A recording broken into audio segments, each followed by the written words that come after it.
Wafa Assurance vous présente Auto Info.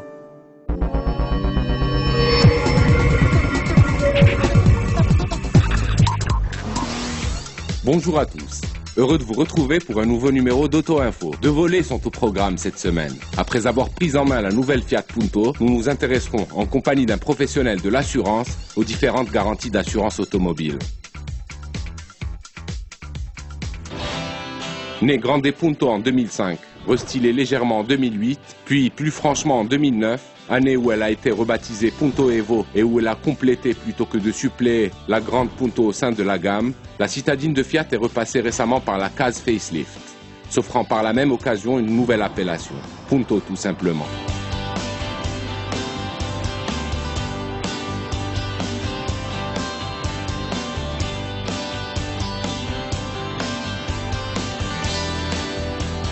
En fait, de restylage, il s'agit, au moins du niveau de l'apparence extérieure, d'un véritable retour aux sources. Exit le bouclier surchargé de la Punto Evo et son traitement façon Boccanegra. Le millésime 2012 abandonne la grosse bande noire pour des boucliers ton carrosserie plus élégants.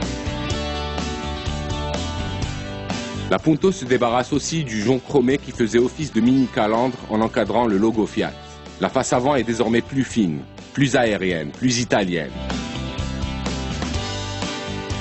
Le profil et la poupe évoluent moins, mais dans l'ensemble, on retrouve avec bonheur l'allure originelle, œuvre de l'immense Giugiaro, ainsi que ce côté baby Maserati franchement gratifiant.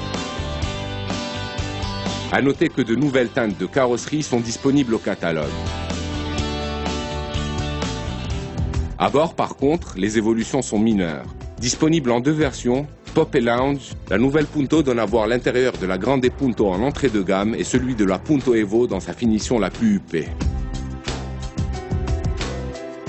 Nous avons eu droit à une Punto Lounge au mobilier plus moderne, plus chic. Les matériaux sont de bonne facture et correctement assemblés. La qualité perçue est en progrès, notamment grâce à l'emploi de nouveaux inserts et de nouveaux revêtements pour les sièges. L'espace à bord ne manque pas et la dotation en équipement est généreuse. Clim, autoradio CD MP3, Blue & Me avec prise USB et auxiliaire, volant et pommeau gainé de cuir, régulateur de vitesse, jantes de 15 pouces en alliage, becquet arrière, etc.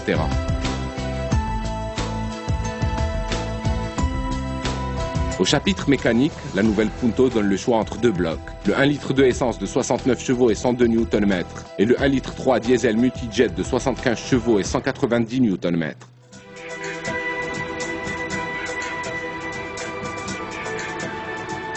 Les puissances sont proches, mais le diesel affiche sa suprématie en matière de couple. Ainsi motorisée, la Punto devrait ajouter une corde à son arc et faire montre de réelles aptitudes routières. Nous allons en avoir le cœur net, car nous avons droit à une Punto 1,3 litre multijet. Dans un marché dieselisé comme le nôtre, c'est cette motorisation qui trouvera grâce aux yeux de la clientèle. Nous démarrons tranquillement en ville, où la direction bien calibrée, l'insonorisation bien maîtrisée et les suspensions ouatées de la turinoise font merveille. Comme le couple maxi déboule très tôt, il n'est pas nécessaire pour relancer de triturer constamment la boîte de vitesse à 5 rapports, bien étagée au demeurant. Cette souplesse d'usage est également constatée sur route.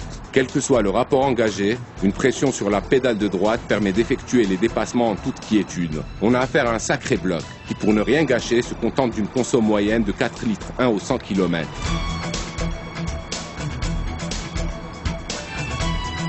Le comportement routier se révèle incisif, équilibré.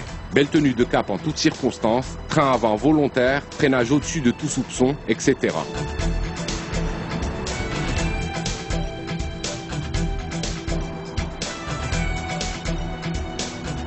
Globalement, le constat est plus que flatteur, d'autant que la Punto n'a pas profité de ce restylage bien senti pour revoir à la hausse ses tarifs. C'est même l'inverse qui s'est produit. Elle est plus accessible que jamais.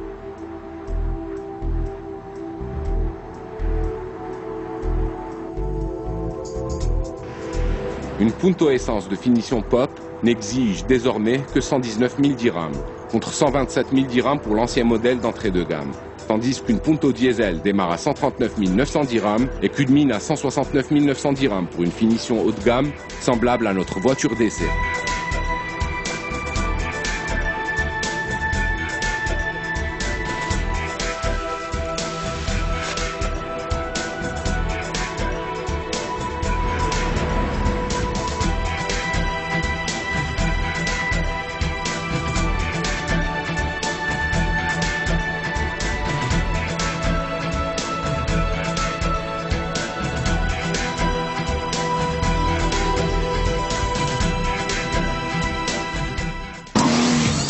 Passons à présent au point de vue du professionnel et intéressons-nous aux différentes garanties d'assurance auto en compagnie de M. Badreddine Belriti, DGA Pôle Assurance particulier et professionnel d'une grande compagnie d'assurance de la place.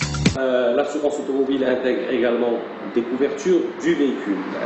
On peut les citer, c'est la garantie tierce, la garantie dommage-collision, la garantie touriste très ADA, qui est une grande innovation et une nouveauté sur le marché, la garantie vol, la garantie incendie et la garantie brise-glace. La garantie tierce est destinée à couvrir les dommages au véhicule, y compris en cas de responsabilité de l'assuré, c'est-à-dire même si l'assuré est responsable du sinistre ou en cas d'accident fortuit ou en cas contre un choc ou un renversement du véhicule, l'assuré se trouve étant couvert par rapport aux dommages à son véhicule, y compris dans le cas où il est responsable. Alors cette couverture couvre le véhicule, alors en cas de sinistre total, il sera indemnisé à hauteur de la valeur marché de son véhicule. Que vaut la valeur, que vaut le véhicule au moment du sinistre? Et en cas de dommage partiel, c'est-à-dire en cas de réparation, à hauteur des frais engagés par rapport pour cette réparation par rapport à ces dommages. Mais ça couvre l'assuré, le véhicule, même en cas de responsabilité, y compris en cas de responsabilité de l'assuré. Il y a des variantes par rapport à cette garantie tierce.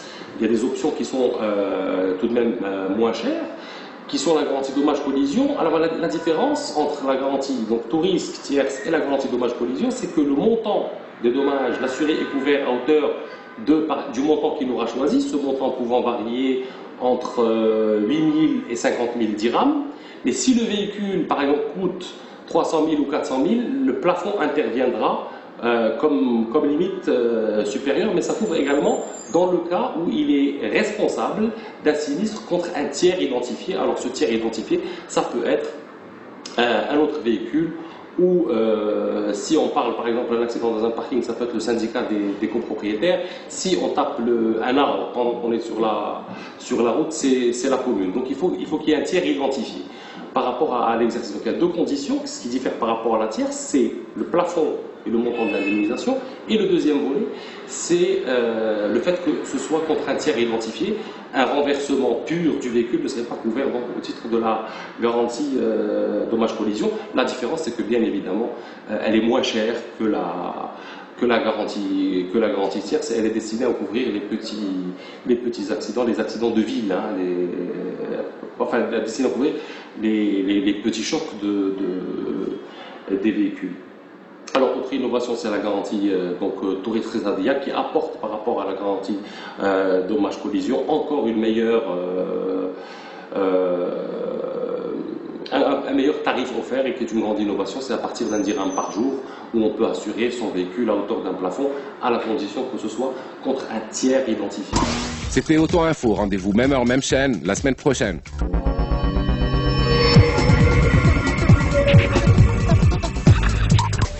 Auto Info vous a été présenté par Wafa Assurance.